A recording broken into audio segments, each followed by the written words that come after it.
May hapon sir, ako din si Kyle Marquez, sa medical student, niya karong kapon nun sir katong pagbubuhaton ng atong assessment sa atong chest ug sa atong thorax. But before anything else sir, kay mag-inform lang ko sir nga night time sir, namugod ko sa imong chest ug sa imong likod sir. Okay lang ba kini sir? Di mag-inform na po ko sir nga tanang information nga ang atong makuha ning assessment kay magpabilin kini confidential. Po. So before anything else, mo tanong ko sir, sa atong personal information sir, mo tanong ko sir sa atong pangalan, sa atong edad, o sa reason sir nga napatutad diri sa atong clinic. Sige po. So ako si Jade B. Sidoro, tapos 31 years old. Nakapandiri rundo kay kanang medyo nag-research ko ginhawa daw ko niya kanang medyo gold bitaw siya ginhawa tapos niya kanang sakit ginhawa po do sa head. Sige sir, pila na ni natupad daw nga nabati sir? Mga tulo na po ni ka adlaw do. Okay sir. So kaning sakit sa tudugan sir kay perminti ba na mo ni siya mabati sir? Or na by time sir na kanang mas grabe ni siya sir?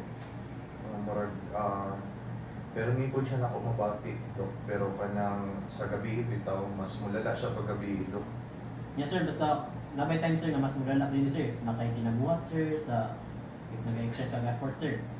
Pag kanang mula pa ako dok kay mas mulisod ang pagginhawa. Okay sir. So sir, na ba tayo previous nga history sir na na-diagnose na sir kanang sakit sa tuwang lungs sir?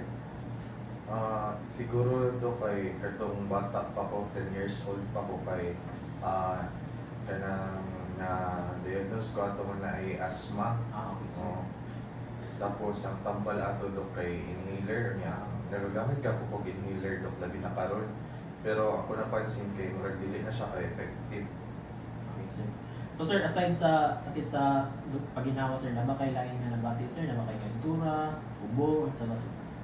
Kuhan dok kanang sakit lang jud kayo kung dughan dok. Okay sir. So, before ta mag-start sa atong assessment, proper jud sir kay ato sa identify ang atong mga specific nga mga landmark sir, ano makabalo to sir asa ta mag-assess. Okay sir. So sa atong atubangan sir, anterior sir, atong pangitaan ng atong manubrium or sternal head. So mga itong manubrium sir, yung baba ni sir kaya itong sternal angle, mga itong sternal angle. Then mga niyang body sa itong sternum, wala po diri sir, mga itong xiphoid process. Then diri sir, pwede na itong clavicle. Sa clavicle sir, sa tunga na sir, if atong ganyan pababa, mga itong mid-clavicular line. And then sir, sa tungoy na sir, sa may ilok sir, mga ito ang axillary line. Okay, sir, so sir, mga niyo kung talikod ka sir. Then sa atong likod sir, kay ato na pong identify ang atong scapula, mga itong scapula sir. Ito sir. Then diri sir, mga ito ang scapular line. Then sa vertebral, ang atong vertebral line sir, kay mga ito ang sa itong vertebrae, straight pababa sir. Then diri sa kilid sir, mga ito ang post-axillary line. Then diri sa tunga sir, mga itong mid-axillary line. Okay sir, so pwede tama ito bang sir? So karon sir, mag-start na sa itong assessment. So ako unang buhaton sir, kaya itong i-assess kung sa'y general features ng muna sir. So ako i-observe sir, mga ko sir na mag-stand, mag-input straight, then face forward sir. So sa ato ang anterior chest sir, kay wala ko na-observe na any deformities, and ang atong chest kay symmetrical. Pero sir, na ko na-observe na intercostal retraction o suprascapular retraction basta mag-inhale o exhale ta sir. And na po na-observe sir na mas prolonged ang atong expiration compared sa atong inhalation. So sir, mga niyo kung talikod to sir. Again sir, no deformities and symmetrical po siya sir. Pero ito matubang sir. So far sir, sa atong pag-observe sir, ito nakita sir na walay deformities and atong chest is symmetrical. Pero sa anterior sir, na nakita nga intercostal retraction o suprascapular retraction. Supraclavicular retraction. Also sir, kay again sir, sa anterior, sa posterior, ako na-observe sir nga mas prolong atong expiration compared sa atong inhalation. Okay sir? So karon sir, mag-proceed ta sa atong palpation. So karon sir, kaya mag-start ako gunit ko sa atong anterior chest o sa atong posterior chest. Okay na ba sir? Okay ra po. Yes, sir. So, pero sir, wala man tayo nabati nga pain, sir, na basta gunita na ito ang chest, sir, na, ang likod, sir, na. Wala man. Okay, sir. So, mag-start ako palpate, sir.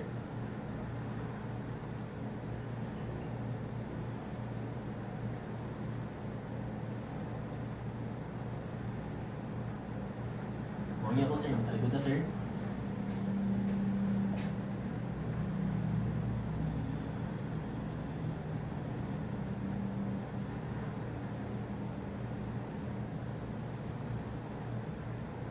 Sir, pwede tumatubang, sir. So far, sir, wala kayo nakita nga any tenderness and wala mo kayo nabati nga pain, sir, no? Wala man. Okay po. So, wala po nabati nga mga masses, sir.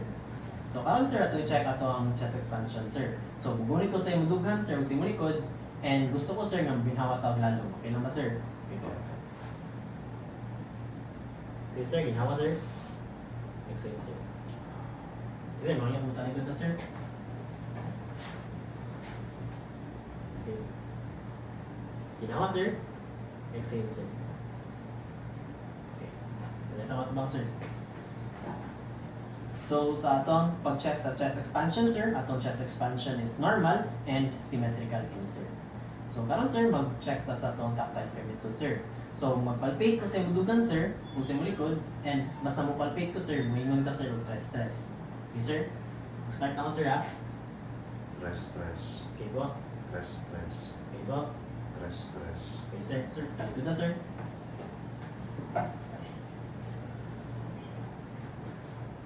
Stress. Okay po? Stress. Stress. Okay, sir. So, sir, sa ito na-obserbaran, sir, kay ang ato ang tactile firmitus, ang vibration, sir, kay symmetrical. Kaya doon, sir, kay nakoy na bantayan nga hinay ang ato ang hinay atong vibration compared sa normal. Okay, sir. So, karon sir, ato i-check ang percussion sa atong chest wall.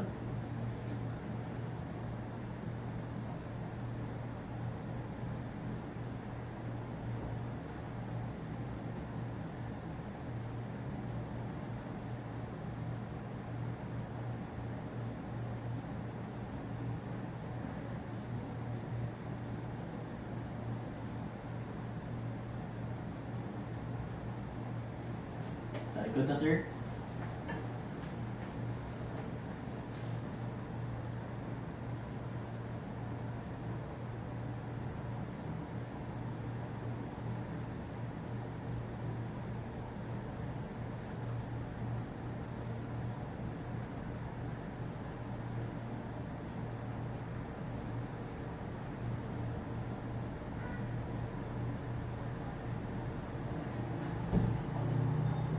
Sir, pwede naman ito lang, sir. So, sa atong percussion, sir, kay ang atong sounds sa atong both right and left lang, sir, kay normal lang, sir. So, symmetrical siya, sir. Pero, sir, sa nabantayan, sir, nga mas kusog siya, sir, compared sa normal na percussion. So, karon sir, mag-start ako sa auscultation, sir.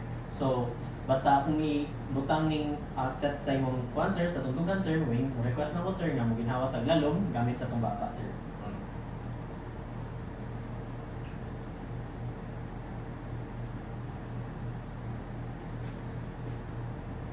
Ginawa, sir. Ginawa, sir.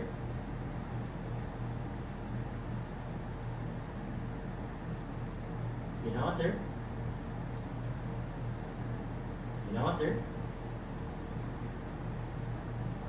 Ginawa, sir. Yes, sir. Yes, sir. Yes, sir. Yes, sir. Ginawa, sir.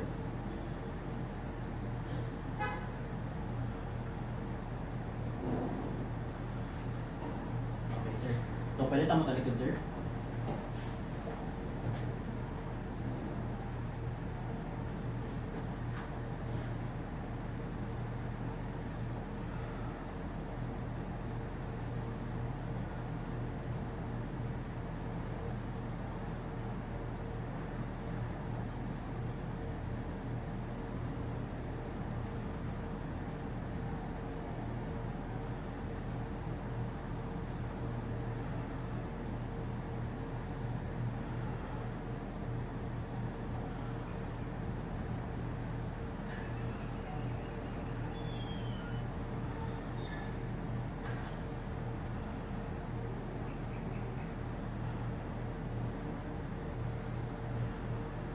Okay, sir, pwede ito matubal balik, sir.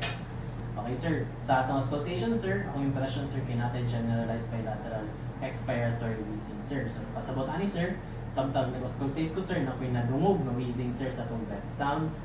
Niya, sir, makadungog ko ni, sir, during expiration, sir, pag exhale na to, sir.